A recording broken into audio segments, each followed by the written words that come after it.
Once again, I sound like a broken record, but like, Zoom is a household name for a reason. And honestly, this is kind of going back to what I was saying earlier about quality and why our mics sound identical, even though mine should technically sound a bit cleaner. If you're doing an interview-based podcast and you feature guests that are busy or not tech savvy, I'm not calling Elissa out here. I'm just saying in general, there's a good chance that using Zoom will actually help because it's easier to set up and because the audio gets compressed on it. So our mics are going to sound similar because Zoom has their own like kind of back end that is doing some of the harder stuff like noise removal and, stuff like that.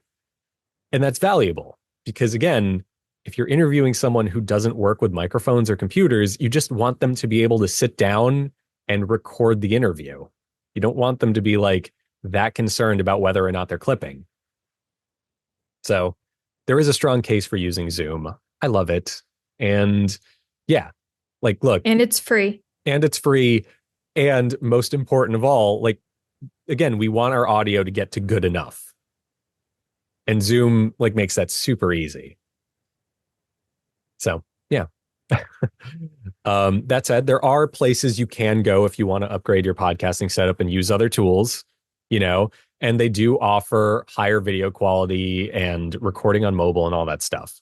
But they're paid tools and they're running on subscriptions. And also, again, it is something you need to like work with the person you're interviewing. You need to like actually explain to them, oh, we're going to record it on an external app. And that might just make your production a lot more complicated. On to the last category of podcaster we're going to cover today. And this is stepping away from interviews entirely.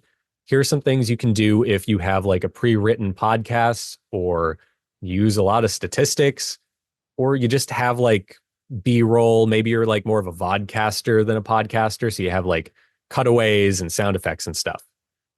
You could easily upgrade your show without buying new microphones or cameras or anything, and instead just maybe investing into royalty-free media a bit. So, what's royalty-free media?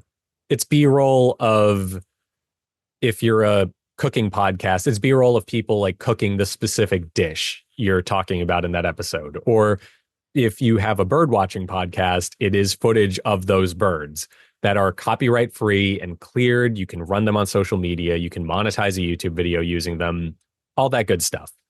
If you host a D&D podcast, like I think Christy does for us, right? Doesn't he? I think he mentioned that once. Well, at any rate, It's a music podcast. it's a music podcast.